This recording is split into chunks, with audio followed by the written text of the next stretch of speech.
ദാരികവധത്തിന് ശേഷം ഉഗ്രരൂപിണിയായി അതേ രൂപത്തിൽ തന്നെ പ്രതിഷ്ഠ ചെയ്യപ്പെട്ട ഭഗവതിയാണ്.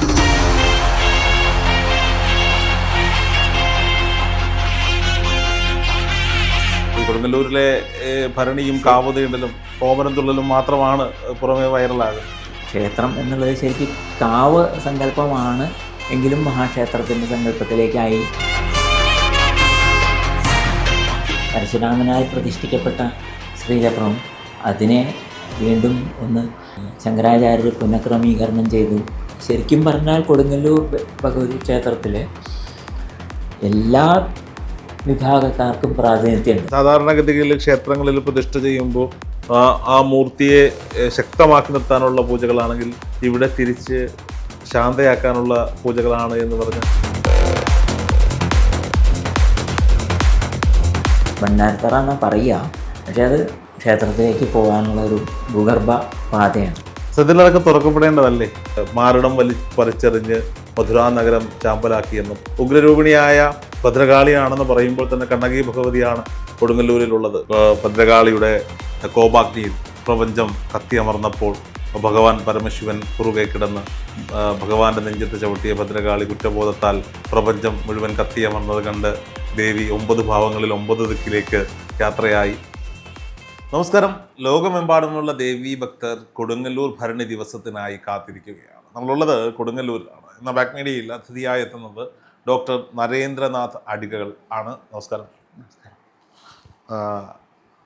താങ്കളുടെ ഈ അടികൾ എന്ന് പറയുന്ന സ്ഥാനപ്പേര്, കുടുംബപ്പേര് കൊടുങ്ങല്ലൂരുമായി ഏറെ കണക്റ്റഡാണ്. അപ്പോൾ ഭരണിക്ക് വേണ്ടിയുള്ള ഒരുക്കങ്ങളൊക്കെ കഴിഞ്ഞു. കഴിഞ്ഞ ദിവസം കോഴിക്കല്ല് മൂടി. നമ്മൾ സംസാരിക്കുമ്പോൾ എന്തായാലും ദേവിയുടെ കഥകൾ കേൾക്കാനാണ് ആളുകൾക്ക് ഇഷ്ടം. ഇവിടുത്തെ ഒരു ആചാരപരമായ ഐതിഹ്യം ജനങ്ങൾക്കെല്ലാം അറിയാമെങ്കിലും, ഭക്തജനങ്ങൾക്കെല്ലാം അറിയാമെങ്കിലും കുറച്ചുകൂടി വ്യക്തമായി താങ്കൾക്ക് പറഞ്ഞു തരാൻ സാധിക്കും എന്ന് തോന്നുന്നു. കൊടുങ്ങല്ലൂർ അമ്പലവും ഈ കൊടുങ്ങല്ലൂർ ഭരണിയുടെയും പ്രത്യേകതകളെ പറ്റി ഒന്ന് പറയാമോ? ശരിക്കും കൊടുങ്ങല്ലൂരമ്മയുടെ ദാസനായി ആ പരമ്പരയിൽ വന്ന് ജനിക്കാൻ ഭാഗ്യം സിദ്ധിച്ചു എന്നുള്ളത് വലിയൊരു ഭാഗ്യം. പിന്നെ ഇപ്പോൾ ക്ഷേത്രത്തിൽ ചുമതലയിലല്ല എങ്കിലും നമുക്കറിയുന്ന കാര്യങ്ങൾ പറയാം.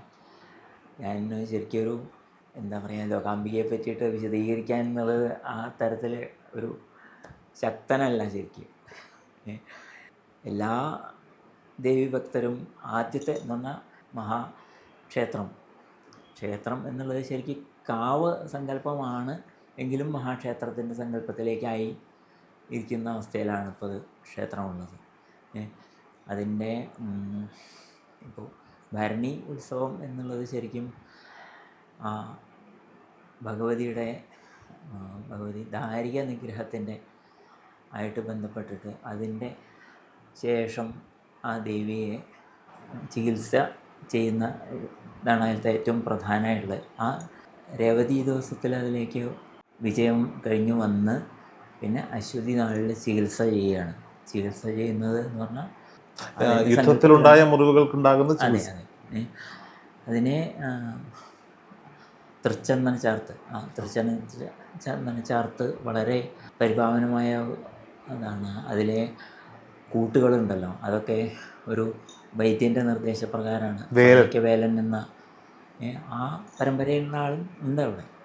അദ്ദേഹത്തിൻ്റെ നിർദ്ദേശം കൊണ്ട് അതിൽ പ്രകാരം ചെയ്ത് പ്രധാനമായിട്ട് ഈ നമ്മുടെ കാരണവന്മാരായിട്ടുള്ള അടികൾമാരിലെ ഇപ്പോഴത്തെ നിലവിൽ കാരണവന്മാരായിട്ടുള്ളവരാണ് അത് ആ തൃച്ചന്ദനം ചാർത്ത് പൂജ ചെയ്യുന്നത്. അത് യാമപൂജ എന്നുള്ള കണക്കിലാണ് അത് വരുന്നത്. ആ യാമപൂജകൾ അത് കഴിഞ്ഞാൽ ഇതെടുത്ത് എല്ലാവർക്കും പ്രസാദമായിട്ട് കൊടുക്കുന്ന ഇത് കഴിഞ്ഞിട്ടാണ് ശരിക്കും വലിയ തമ്പുരാൻ്റെ അനുവാദം എന്നുള്ളത് പ്രതീകാത്മകമായിട്ട് കൊട നിവർത്തി കാണിച്ച് കാവുതീണ്ടലിനുള്ള അനുവാദം കൊടുക്കുന്നത്. ഈ കാവുതീണ്ടൽ എന്ന സങ്കല്പം പഴയകാലത്തെ ക്ഷേത്രത്തിലെ പ്രവേശനം ഇല്ലാതിരുന്ന കാലത്തെ അതിൻ്റെ ഒരു അനുവാദം കൊടുക്കുന്ന രീതിയിലാണ്.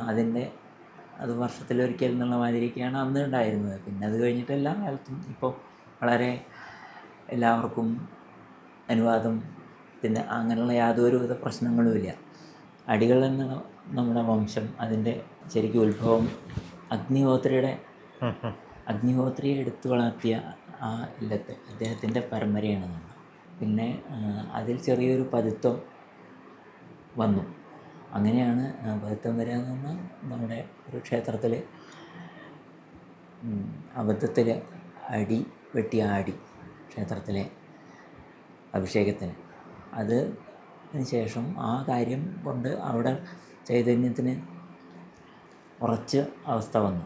മുന്നേ അതിന് ചൈതന്യം പൂർണ്ണമായിട്ട് ഉറച്ചിട്ടുണ്ടായിരുന്നില്ല. ആ അവസ്ഥയിൽ അതിനെ എന്താണ് എന്നുള്ളത് പരിശോധിച്ചപ്പോൾ അദ്ദേഹം അഗ്നിഹോത്രി പരിശോധിച്ചിട്ട് അങ്ങനെ ഒരബദ്ധം ചെയ്തു എന്നുള്ളതുകൊണ്ട് ആ അദ്ദേഹത്തിനോട് നെയ്യും എന്ന് പറഞ്ഞിട്ട് അതിൻ്റെ ബാക്കി പരമ്പരയും അങ്ങനെ അടികളായിട്ട് അറിയപ്പെട്ടെ, അടികൾ എന്നുള്ള വംശമായിട്ട് വരട്ടെ. അതിന് കൂടാതെ കാളീക്ഷേത്രങ്ങളുടെ പ്രത്യേകിച്ച് രുചിത് വിധാനം അങ്ങനെയുള്ള ഇതിൻ്റെ അധികാരം ആണ് നൽകി. കൊടുങ്ങല്ലൂർ പോലുള്ള ക്ഷേത്രങ്ങളിലെ ഇവിടെ രഹസ്യവിധാനത്തിലുള്ള പൂജകളാണ് ഉള്ളത്. ശരിക്കും പരശുരാമനാൽ പ്രതിഷ്ഠിക്കപ്പെട്ട ശ്രീചക്രവും അതിനെ വീണ്ടും ഒന്ന് ശങ്കരാചാര്യർ പുനഃക്രമീകരണം ചെയ്തു. ആ പുനഃക്രമീകരണം ചെയ്തതും പിന്നെ അടികളുടെ വരൻ്റെ ഭാഗമായിട്ട് അതിന് ശേഷമുള്ള ആ ഒരു ക്രമീകരണം, അങ്ങനെയുള്ള പ്രത്യേക വിധാനത്തിലുള്ള പൂജകളാണ് അവിടെ ക്ഷേത്രത്തിൽ. ഈ ക്ഷേത്രത്തിനുള്ളിൽ ശ്രീചക്രത്തിനോട് ചേർന്ന് രഹസ്യ അറകളുണ്ട്, അവിടേക്ക് മറ്റുള്ളവർക്ക് പ്രവേശനമില്ല. മറ്റുള്ളവർക്കെന്നല്ല, ശരിക്കും നമുക്ക് തന്നെ ഇല്ല, അടികൾക്ക് തന്നെ എന്ന് പറഞ്ഞാൽ തമ്പുരാന് മാത്രമാണോ പ്രവേശനം? അല്ലില്ല, അതിൻ്റെ അകത്തേക്ക് ആരുമില്ല, അത് ക്ലോസ്ഡ് ആണ്. മുഴുവൻ രണ്ടറകളുണ്ടോ? രണ്ട് രഹസ്യ അറകളുണ്ടോ? ആ അറയുടെ അകത്തേക്ക് ശ്രീകോവിലിനോട് ചേർന്ന് തന്നെയാണ് അതുള്ളത്. പക്ഷെ അതിലേക്ക് കാണാനോ അല്ലെങ്കിൽ തുറക്കാനോ പറ്റില്ല. ദേവീ ചൈതന്യമാണോ? അതെ, അവിടേക്ക് പൂജ കഴിക്കുന്നു, ആ ശക്തിയിലേക്ക് അത് ചെയ്യുന്നുണ്ട്. ഓ, അറക്കുള്ളിൽ ഉണ്ടായാലും അതിനെ സങ്കല്പിച്ച് പൂജ ചെയ്യുന്നുണ്ട്. ഈ നമ്മളിപ്പോൾ ശബരിമലയിൽ തിരുവാഭരണ ഘോഷയാത്ര തുടങ്ങുന്നതിന് മുമ്പ് ശ്രീകൃഷ്ണ പരുന്ത് വട്ടമിട്ട് പറക്കുമെന്നൊക്കെ കേൾക്കുന്നത് പോലെ മകരവിളക്ക് ദിവസം, അതുപോലെ ഇവിടെയും കാവതീണ്ടൽ സമയത്ത് ഒരു ശ്രീകൃഷ്ണ പരുന്തിൻ്റെ സാന്നിധ്യം തീർച്ചയായിട്ടും കാണാറുണ്ട്. അത് ശരിക്കും എന്താ പറയുക, നമുക്ക് ആ ശക്തി വെളിവാക്കി തരുന്ന അവസ്ഥയാണല്ലോ അത്. ഇവിടെ രണ്ട് രഹസ്യ അറകളുണ്ടോ ക്ഷേത്രവുമായി ബന്ധപ്പെട്ട് എന്നാണ് പറയുന്നത്.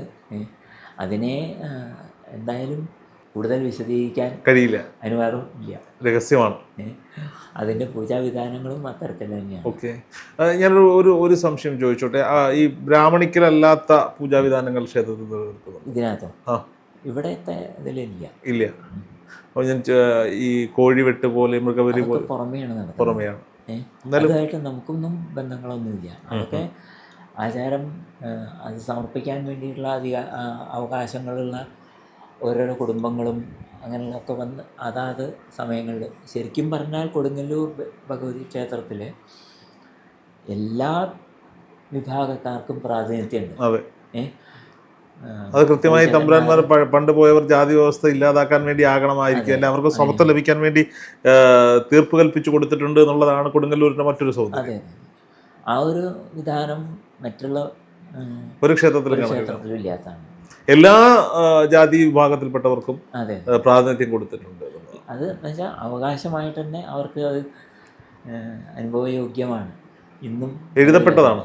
അപ്പോൾ ഞാൻ ചോദിച്ചോട്ടെ, സാധാരണഗതിയിൽ ഈ ക്ഷേത്രങ്ങളിൽ ക്ഷേത്ര പരിസരത്ത് നാലമ്പലങ്ങളിലുള്ളിൽ രക്തം ഇങ്ങനെയൊക്കെ ഉള്ളതൊന്നും അശുദ്ധിയാണ്.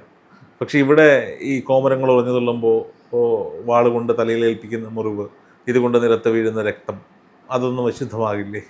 ആ തരത്തിലുള്ള അശുദ്ധി അതിലേക്ക് ബാധിക്കില്ല എന്നുള്ളതാണ്. ശരിക്കും ശക്തിയാണ്, ശിവശക്തിയാണ്, ഉഗ്രരൂപിണിയാണ്. പിന്നെ അത് ശാന്തമാക്കാൻ വേണ്ടിയിട്ടുള്ള അവസ്ഥകളാണ് ഓരോ വിധാനങ്ങളിലും ഉള്ളത്. സാധാരണഗതിയിൽ ക്ഷേത്രങ്ങളിൽ പ്രതിഷ്ഠ ചെയ്യുമ്പോൾ ആ മൂർത്തിയെ ശക്തമാക്കി നിർത്താനുള്ള പൂജകളാണെങ്കിൽ ഇവിടെ തിരിച്ച് ശാന്തയാക്കാനുള്ള പൂജകളാണ് എന്ന് പറഞ്ഞാൽ ഒരു തരത്തിൽ അങ്ങനെ പറയാം, അങ്ങനെയുണ്ട്. പിന്നെ സപ്തമാതൃക്കളോട് കൂടിയ വിധാനമാണുള്ളത്. വിധാനത്തിൻ്റെ പ്രത്യേക. ദാരികവധത്തിന് ശേഷം ഉഗ്രരൂപിണിയായി അതേ രൂപത്തിൽ തന്നെ പ്രതിഷ്ഠ ചെയ്യപ്പെട്ട അതെ, ഭഗവതിയാണ്. അതും പിന്നെ എന്താണ് ഈ വസൂരി അസുഖാവസ്ഥ വന്ന അതിൻ്റെ ഭാഗമായിട്ട് അതിലേക്ക് വേണ്ടി അത് വരുന്ന ആൾക്കാർക്കൊക്കെ രോഗശാന്തിക്ക് വേണ്ടിയിട്ടും ഇവിടെ പ്രത്യേകമായിട്ട് അവർ ഓരോ സമർപ്പണങ്ങൾ ചെയ്യാറുണ്ട്. പിന്നെ ഈ മകരം താലപ്പൊലി എന്നുള്ള ഇതുണ്ടല്ലോ, ശരിക്കും മകരമാസത്തിലെ ആദ്യത്തെ 4 ദിവസമാണ് താലപ്പൊലി ഉള്ളത്. ആ താലപ്പൊലിക്ക് ശരിക്കും മകരത്തിൻ്റെ വിളവെടുപ്പുകൾ കഴിഞ്ഞിട്ടുള്ള അവസ്ഥയുണ്ടല്ലോ, ആ സമയത്ത് ഒരുപാട് പേര് അതിൻ്റെ അവരവർക്കുള്ള വിളവുകൾ കൊണ്ടുവന്ന് ദേവിക്ക് സമർപ്പിക്കുന്ന ഇത് ഇപ്പോഴും നടന്നു വരുന്നുണ്ട്. ഭരണി ഉത്സവത്തിന് പ്രത്യേകിച്ച് അടുത്തൊന്നൊന്നല്ല, അനവധി ദൂരെ നിന്നുള്ള ഒരുവിധം ഭക്തരൊക്കെ എത്താറുണ്ട്. ഇപ്പോൾ പിന്നെ എന്താണ് എല്ലാവർക്കും താമസത്തിനും വെച്ചാൽ യാത്രാ സൗകര്യങ്ങളൊക്കെ ധാരാളം ഉള്ളത് കൊണ്ട് പലരും കുറച്ച് സമയങ്ങൾ അഡ്ജസ്റ്റ് ചെയ്ത് പോകും. അല്ലെങ്കിൽ എന്ന് പറഞ്ഞാൽ ശരിക്കും ആ സമയം ഉത്രട്ടാതി, രേവതി, അശ്വതി ആ സമയത്തൊന്നും നമുക്കൊന്നും ഇവിടെ പുറത്തിറങ്ങാൻ തന്നെ പറ്റില്ല, അത്ര തിരക്കാവും. പണ്ട് കാലത്ത് ഞാനിരിക്കുന്ന സ്ഥലത്തിൻ്റെ തൊട്ടപ്പുറത്തൊരു ഇതുണ്ട്, ഭണ്ഡാരത്തറ എന്നാണ് പറയുക. പക്ഷേ അത് പഴയ കാലത്ത് ഇവിടുന്ന് നമുക്കൊക്കെ ശുദ്ധമായിട്ട് ക്ഷേത്രത്തിലേക്ക് പോകാനുള്ളൊരു ഭൂഗർഭ പാതയാണ്. അതുണ്ട്. അതിപ്പൊന്നും നിലവിലില്ല, അത് കുറേ കാലമായിട്ട് അടച്ചിട്ടുണ്ട്. മൂടിപ്പോവാന്ന് പറഞ്ഞാൽ എന്ത്, അച്ഛൻ അതിലൊരു പകുതി ദൂരം പോയിട്ടുണ്ടെന്ന് പറഞ്ഞു. ശരിക്കും നടന്നു പോകാൻ ഒരാൾക്ക് നടന്നു പോകാൻ പറ്റും വിളക്കൊക്കെ കൊണ്ട്. അത് പഴയ കാലത്ത് അങ്ങനെയുള്ള സൗകര്യം. ഇതിന്റെ ഓപ്പണിംഗ് ക്ഷേത്രത്തിനുള്ളിലാണോ, ശ്രീകോവിലിനുള്ളിലാണോ? അതെ, ശ്രീകോവിലിനുള്ളിലല്ല, നാലമ്പലത്തിനുള്ളിൽ. അവിടെ എന്താണ് കിണറിൻ്റെ അടുത്താണ് സ്ഥലം. അത് മൂടിയേക്കാണ്. അവിടെ അടച്ചിട്ട് അനവധി കാലമായി. ഇവിടെയും അടച്ചിട്ട് വലിയ വലിയ കല്ലുകൾ വെച്ച് അടച്ച്. സത്യത്തിൽ അതൊക്കെ തുറക്കപ്പെടേണ്ടതല്ലേ? ശരിക്കും അത് വേണ്ടതാണ്. അതൊക്കെ നമുക്ക് പുനരുദ്ധാരണത്തിൻ്റെ ഭാഗം എന്നുള്ള നിലയ്ക്ക് വേണ്ടതാണ്. ഇപ്പോൾ പിന്നെ അതൊക്കെ കൈകാര്യം ചെയ്യുന്നത് സർക്കാർ വിധാനങ്ങളാണ്. അതെ, എങ്കിലും എനിക്ക് തോന്നുന്നു കൊട്ടാരത്തിന് അതിലൊരു പരിധി വരെയൊക്കെ അഭിപ്രായങ്ങളുണ്ടെന്ന് തോന്നുന്നു അല്ലേ? കൊട്ടാരത്തിന്റെ അനുവാദത്തോടു കൂടി തീർച്ചയായിട്ടും അദ്ദേഹത്തിന്റെ വലിയ തമ്പുരാനാണ് അതിന്റെ പ്രധാന അധികാരമുള്ള ആള്. സുപ്രീം പവർ എന്നുള്ള മാതിരി അദ്ദേഹത്തിൻ്റെ നിർദ്ദേശം അതിപ്പോഴും അദ്ദേഹത്തിൻ്റെ അനുവാദം കിട്ടേണ്ട സാഹചര്യങ്ങൾ എന്ന് പറഞ്ഞാൽ ഓരോ പ്രത്യേകമായിട്ടുള്ള വിശേഷ കാര്യങ്ങൾക്ക് അദ്ദേഹം അനുവാദം കൊടുക്കുന്ന ഇതുണ്ട്. അദ്ദേഹം വന്ന് പങ്കെടുക്കാറുമുണ്ട് കേട്ടോ. ഞാൻ കണ്ടിരുന്നു, രാവിലെ അദ്ദേഹവുമായി കണ്ടിരുന്നു.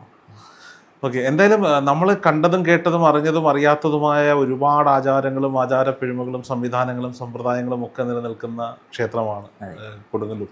ഈ കൊടുങ്ങല്ലൂരിലെ ഭരണിയും കാവുതീണ്ടലും കോമരം തുള്ളലും മാത്രമാണ് പുറമേ വൈറലാകുന്നത്. കൊടുങ്ങല്ലൂര് ശരിക്കും കൊടുങ്കാളിയൂർ എന്നുള്ള ഇതിനെ മാറിയ കൊടുങ്കാളിയൂരാണ് കൊടുങ്ങല്ലൂരായത്. അതെ അതെ അതെ. വന്ന് പ്രാർത്ഥിച്ചാൽ ഫലമുറപ്പാണ്. വന്ന് പ്രാർത്ഥിച്ചാൽ എന്നല്ല, എങ്ങനെയാണെങ്കിലും ഭഗവതിയോട് നമ്മൾ അടുക്കുക എന്നുള്ളത് തന്നെയാണല്ലോ. അത് ചെയ്താൽ അതിന് തീർച്ചയായിട്ടും അനുഗ്രഹ ചൊരിഞ്ഞ ദേവീനെ. ദുഷ്ടർക്ക് ശിക്ഷയും ശിഷ്ടർക്ക് രക്ഷയുമേകി കൊടുങ്ങല്ലൂരിൽ വാഴുന്ന അമ്മ മഹാമായ. നോക്കൂ, നമ്മൾ കേട്ട കഥകളിൽ കുറ്റം ചാർത്തപ്പെട്ട, കപടമായ കുറ്റം ചാർത്തപ്പെട്ട, ഇല്ലാത്ത കുറ്റം ചാർത്തപ്പെട്ട ഭർത്താവിൻ്റെ മരണത്തിൽ മനംനൊന്ത കണ്ണകി തൻ്റെ മാറിടം പറിച്ചെറിഞ്ഞ് മധുരാ നഗരം ചാമ്പലാക്കിയെന്നും പിന്നീട് കണ്ണകി ദേവീ രൂപത്തിലേക്ക് മാറിയെന്നും ഒക്കെയുള്ള കഥകൾ നമ്മൾ കേട്ടിട്ടുണ്ട്. മധുര മീനാക്ഷിയുമായി ബന്ധപ്പെട്ടും കൊടുങ്ങല്ലൂർ ഭഗവതിയുമായിട്ടൊക്കെ ബന്ധപ്പെട്ട് കേട്ടിട്ടുണ്ട്. ഉഗ്രരൂപിണിയായ ഭദ്രകാളിയാണെന്ന് പറയുമ്പോൾ തന്നെ കണ്ണകി ഭഗവതിയാണ് കൊടുങ്ങല്ലൂരിലുള്ളത്. അതിൻ്റെ ഒരു ഓർമ്മപ്പെടുത്തലാണ് ഈ ഭരണി നാളിൽ കോമരങ്ങൾ ചിലമ്പും വാളുമായി തുള്ളിയാടുന്നത് എന്നൊക്കെയുള്ള കഥകൾ പ്രചരിക്കുന്നുണ്ട്. എന്താണ് അതിൻ്റെ ഒരു സത്യം? അതിൽ ശരിക്കും വാളും ചിലമ്പും ഒക്കെ ആയിട്ട് വരുന്ന ആ ഒരു സങ്കല്പം എന്ന് പറയുന്നത് ദാരിക നിഗ്രഹത്തിനോട് കൂടി ബന്ധപ്പെട്ടിട്ടുള്ള ഇതാണ്. കണ്ണകിയുമായിട്ട് ബന്ധം വരുന്നതെന്ന് പറഞ്ഞാൽ കണ്ണകിയുടെ ഒരു അംശം ചിലപ്പോൾ ഇവിടെ വന്നിട്ടുണ്ടാവാം. ഇത് ശരിക്കും വളരെ മുമ്പ് പരശുരാമനാൽ പ്രതിഷ്ഠ ചെയ്യപ്പെട്ട ക്ഷേത്രമാണ് അത്. ഇപ്പോൾ കണ്ണകിയാണ് എന്ന് പറഞ്ഞിട്ട് ആചരിക്കാൻ അങ്ങനെയല്ല. ഭക്തരിൽ അങ്ങനെ ഒരു അബദ്ധധാരണ വന്നിട്ടുണ്ടെങ്കിലും അത് അല്ല ശരിക്കും. കണ്ണകിയല്ല, ഉഗ്രരൂപിണിയായ ദാരിക വിഗ്രഹത്തിന് ശേഷമുള്ള ഭദ്രകാളി. കണ്ണകി അതേപോലെ തന്നെ പല അംശങ്ങളും ഇതേപോലെ ദേവിയിൽ ലയിച്ചിട്ടുണ്ടാവാം. യെസ്. ഇപ്പോൾ ശബരിമലയിൽ ഇരിക്കുന്നത് ശാസ്താവാണ്, അയ്യപ്പൻ വേറെയാണ് എന്ന് പറയുന്നത് പോലെയാണ്. അതെ അതെ, പൂർണ്ണമായിട്ടും ഇത് പരശുരാമ പ്രതിഷ്ഠയായിട്ടുള്ള ആദിപരാശക്തി പ്രതിഷ്ഠ തന്നെയാണ് ശരിക്കും വരുന്നത്. ഇപ്പോൾ പല ക്ഷേത്രങ്ങളിലും നമ്മൾ വിശ്വാസങ്ങൾ പറയുമ്പോൾ പറയും ദാരികവധത്തിന് ശേഷം ഉഗ്രരൂപിണിയായ ഭദ്രകാളി കോപാകുലയായി ഭദ്രകാളിയുടെ കോപാഗ്നിയിൽ പ്രപഞ്ചം കത്തിയമർന്നപ്പോൾ ഭഗവാൻ പരമശിവൻ കുറുകെ കിടന്ന് ഭഗവാന്റെ നെഞ്ചത്ത് ചവിട്ടിയ ഭദ്രകാളി കുറ്റബോധത്താൽ മനം നൊന്തു. തൻ്റെ കോപാഗ്നിയിൽ പ്രപഞ്ചം മുഴുവൻ കത്തിയമർന്നത് കണ്ട് ദേവി 9 ഭാവങ്ങളിൽ 9 ദിക്കിലേക്ക് യാത്രയായി. അങ്ങനെ 9 ദിക്കിലേക്ക് യാത്രയായ ഭഗവതി പല ഭാവങ്ങളിൽ പലയിടങ്ങളിലായി പ്രതിഷ്ഠ ചെയ്യപ്പെട്ടു എന്നൊക്കെയുള്ള കഥകൾ കേട്ടു. അത്തരത്തിൽ ഉഗ്രരൂപിണിയായി പ്രതിഷ്ഠ ചെയ്യപ്പെട്ടതാകാം. ഇത് ശരിക്കും എന്താ പറയുക, 4 അംബിക എന്നുള്ള ലോകാംബിക, പിന്നെ ബാലാംബിക, ഹേമാംബിക, മൂകാംബിക, അങ്ങനെ അത്തരത്തിൽ പ്രതിഷ്ഠ ചെയ്യപ്പെട്ടതിൽ പ്രധാനമായിട്ടുള്ള ലോകാംബികയാണ് ഇവിടുത്തെ. അതാണ് സങ്കല്പം. എന്തായാലും കണ്ണകിയുടെ കഥയല്ല, ഈ സോഷ്യൽ മീഡിയയിൽ കൂടുതൽ ഈ കണ്ണകിയുടെ കഥയുമായി കണക്ട് ചെയ്തിട്ടാണ് ഈ കഥകൾ പോയിക്കൊണ്ടിരിക്കുന്നത്. അതെ അതെ, കൊടുങ്ങല്ലൂരിൻ്റെ വിശേഷങ്ങൾ ഒട്ടനവധിയാണ്. ഞങ്ങളത് ഒരു ചുരുങ്ങിയ സമയത്തിനുള്ളിൽ പറഞ്ഞ് പ്രേക്ഷകരിലേക്ക് എത്തിക്കുക അസാധ്യവുമാണ്. കൊടുങ്ങല്ലൂർ ഭരണിയുടെ തിരക്കുകളുണ്ട്. നമ്മളിപ്പോൾ ഇരിക്കുന്ന സ്ഥലത്തിന് ചുറ്റും അതിൻ്റേതായ തിരക്കുകളും ചുറ്റുപാടുകളും ഒക്കെയാണ് നടന്നുകൊണ്ടിരിക്കുന്നത്. അപ്പം ഇനിയൊരു തവണ വിശദമായി നമുക്ക് ഇതിൻ്റെ കഥകൾ അങ്ങ് പറഞ്ഞു തരുമെന്ന് വിശ്വസിക്കും. തീർച്ചയായിട്ടും തീർച്ചയായിട്ടും. എന്തായാലും വളരെ സന്തോഷം കുറച്ച് സമയം സംസാരിക്കാൻ സാധിച്ചു. Thank you. തീർച്ചയായിട്ടും.